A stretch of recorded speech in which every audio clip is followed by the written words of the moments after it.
Hey guys, welcome to the channel. I'm Sheen, your host. This is Money Matters. In this channel, we talk about money, finance, how to grow your money, how to invest your money, how to make money work hard for you. Guys, consider subscribing. If you haven't yet already, give me a thumbs up. Really helps out the channel. If you find value in my other videos in my channel, please give me that thumbs up. Really helps out, pushes my channel to more and more people. Make sure you subscribe. I'm going to be doing a giveaway for a pair of Tesla short shorts. As soon as I get those short shorts in, I'll be doing a live stream and a giveaway. These are limited edition, so they could be worth a lot of money in the future. If you don't want a pair of Tesla short shorts, I'll be giving away a $69 Amazon gift card. So make sure you sign up. Make sure you become a subscriber to the channel in order to win that giveaway. Also, check out the links in the description below for free stocks, free money, Webull, Cash App, Robinhood. It supports the channel. I really appreciate it. And if you don't have any of those services, you could get free money, free stocks. So just check it out. Sign up if you like to. Use my link. It really helps out the channel. So guys, today we're going to talk about Tesla's full self-driving system, their autopilot system, and how Consumer Reports just came out with a report. I think it was a day ago or 2 days ago, where they ranked Tesla not as number one and a distant second. So they said. So we're going to talk about it. We're gonna I have a little presentation. Let me make myself smaller. All right. So Cadillac Super Cruise outperforms other driving assistance systems. Automakers close in on Tesla's autopilot, now a distant second in Consumers Report. New rating of 17 systems. Oh no, why are we not number one anymore? So first of all, we need to talk about the 5 levels of automation. Okay, so right now officially Tesla is at level 2. Partial automation. Vehicle has combined automated functions like acceleration and steering, but the driver must remain engaged with the driving task and monitor the environment at all times. So you really have to understand what Tesla is trying to do before we go into the article and basically understand where Tesla is trying to go and where everyone else is going, all the other car manufacturers, and the way Consumer Reports is thinking about a self-driving system versus how Tesla is approaching the self-driving system. So I'm gonna try to explain that, and that will help understand how Consumer Reports came up with their assessment. So you got to understand right now Tesla is at level 2. Tesla is trying to get to level 5. So Tesla's not trying to go from level 2 to level 3 to level 4 to level 5 steadily. We're trying to jump from 2 to 5 immediately.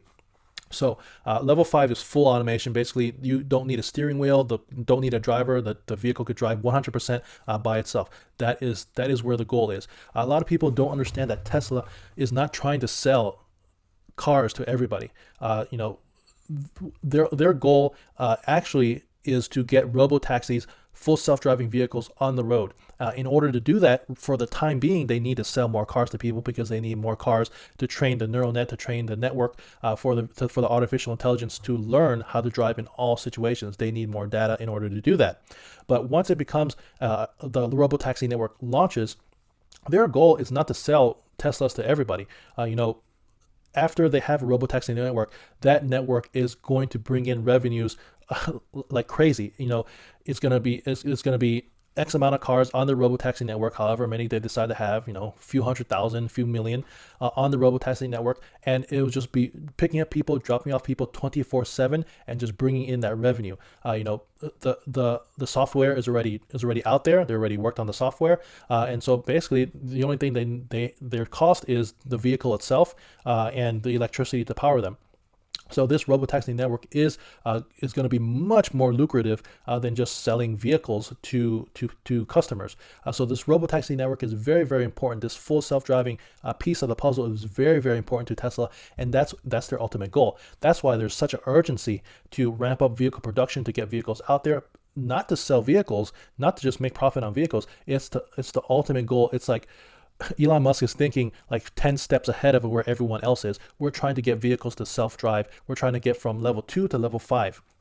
So when you understand that, we could better discuss about Consumer Reports and where other auto manufacturers are going with this. All right, so, okay, to be clear, active driving assistance does not make a car self-driving, but rather it's intended to support the driver. A well-designed system can help relieve driver fatigue, stress, such as along highway road trips or in stop and go traffic. So right there, the author of this article is already displaying that their understanding of self-driving is different than what Tesla is trying to do. Tesla is not trying to make a driver assistance system. Tesla is trying to make a driver replacement system. So that is two complete things.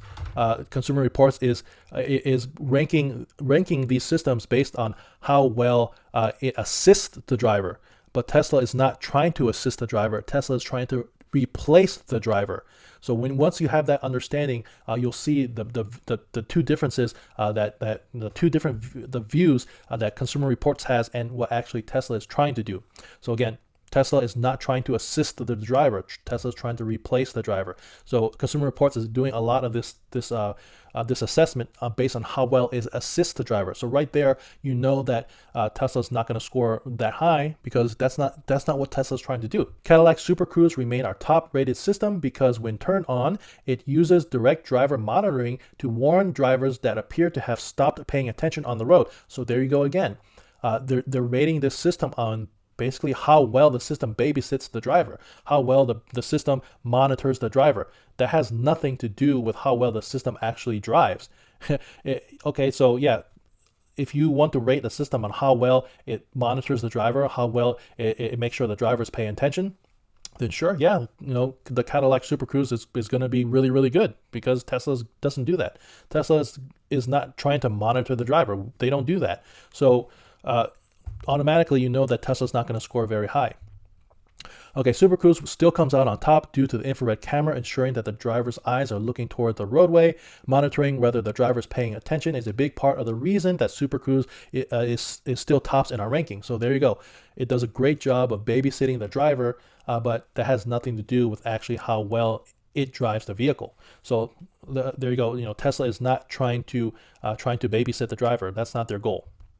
So where it matters, capabilities and performance, the capabilities of the self-driving system, the performance of the self-driving system, Tesla ranks number one, ranks the highest where it matters. Driver engagement. So here we go again, talking about the driver, monitoring the driver, keeping the driver engaged. Tesla's not going to do well because that's not their goal. A camera-based driver monitoring system that uses eye tracking technology checks to see whether the driver is looking at the road, and that's why Cadillac Super Cruise is the clear winner when it comes to keeping the driver engaged. Cadillac system not only alerts the driver clearly that it is disengaging, changing its alerts from solid green to flashing blue, but also in some situations can alert the driver well in advance that they'll need to take over. Thanks to pre-mapped road data, the Super Cruise system knows whether the driver is approaching an upcoming tricky situation, such as lane merge or off-ramp, giving the driver necessary time to take control back. Well, in my opinion, that just proves that the system is not good enough. I mean, it's relying on a pre-mapped road. So therefore, if the road is not mapped, then it can't drive there. So that's one difference. Tesla's system is designed to drive anywhere, even if it's never been there ever. So it doesn't need a map. It is learning just like a human could drive anywhere that they've never been. So that automatically tells you that the Cadillac system is not capable because it can only drive in situations that the system has mapped. Also, it will know when a tricky situation is coming up, and therefore it will disengage and it'll say, hey, I can't handle this. Please, driver, take over. And so again, that's not Tesla's goal. Tesla's goal is to train its artificial intelligence to take on any situation, no matter how tricky it is. So it's going to allow the system to drive anywhere because it needs to encounter any situation that a human driver would encounter. And that's how it's going to train its artificial intelligence. So keeping the driver engaged, again, Tesla scores low because that's not Tesla's goal. Ease of use. Okay, so where it matters, you want a system that is easy to use. You don't want it to be complicated. You don't want it to be confusing when you're driving 70 miles down the road. You don't want it to be confusing. So where it matters, Tesla scores number one, scores the highest. Okay, most of the systems restrict their use in less than ideal situations, but several systems from Audi, BMW, Tesla, and Volvo were capable of being operated during our drive test through residential areas when the road had only a single center lane line. Active driving assistance systems should only be able to be activated in low-risk driving environments. Avoid of pedestrians and tricky situations such as intersections and complicated traffic patterns. So there you go, the different mindset of what this author from Consumer Reports versus Tesla's. Tesla's vision is that this vehicle needs to drive in all situations, no matter how tricky, no matter how difficult, no matter if there's people on the road, any situation. GM Super Cruise, you can only use it on the highway. Don't even think about using it on the city streets. You can only use it on the highway. So you can only use it when the road is already mapped. So two complete different views. Tesla system is trying to get to a place where you could drive anywhere, no matter how tricky the situation, through school zones, through city streets, or through residential areas. So it's two complete different views. And so therefore they're not going to rank Tesla high in all these situations. So Cadillac stood out in this category because Super Cruise can only be used on pre-mapped divided highways. So okay, if you want a system that you can only use 30%, 40% of the time, depending on how much highway driving you're using, Super Cruise, I guess, is good because that's the only place you could use it. Whereas Tesla's system, we're trying to get to a place where it could be used anywhere. It doesn't matter if you've been there or not. It doesn't matter if there's a map of it or not. You could drive. It could self-drive anywhere. That's where we're trying to get. So clear when safe to use. So again, Tesla, it doesn't rank high because Tesla system is trying to get to drive anywhere. So again, this has nothing to do with the capabilities of the system. It has just a limitation on where you can use it. So again, it ranks low when it has nothing to do with the actual performance of the self-driving system. All right, unresponsive driver. Again, Tesla scores low. When it comes to the driver itself, it absolutely has nothing to do with the capabilities of the full self-driving system. Again, Tesla ranks low. So look, overall, Tesla ranked at 57, and Cadillac ranked 69. So, if you want a system that you can only use on the highway, that monitors the driver, Cadillac Super Cruise is the best. But if you want a system that you could literally use anywhere, highway driving, city streets, school zones, anywhere that you could mapped or not mapped, that's where we're trying to get with Tesla. And so that's the different views of this Consumer Reports versus what Tesla's trying to do. Again, like I said, Tesla is not trying to have a driver assistance system.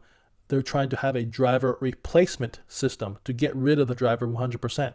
So that's why the Consumer Reports is doing a lot of these rankings based on the fact if the driver is engaged or not. Well, Tesla's not trying to engage the driver. Tesla's trying to replace the driver. So look, where it matters, capabilities and performance, Tesla ranks high, the highest, 9 out of 10 according to them. Ease of use, where it matters, where the system actually matters, ranks the highest again out of everybody else, 7 out of 10 according to them. But where it doesn't matter, keeping the driver engaged, that has nothing to do with the system, that has everything to do with the driver, Tesla ranks low. Clear when safe to use, again, has nothing to do with the actual system. It is something to do with when you cannot use it. That has nothing to do with the actual performance. Again, Tesla ranks low. Unresponsive driver, again, this has everything to do with the driver. How well the system babysits the driver has nothing to do with how well the system actually drives. Tesla ranks low again.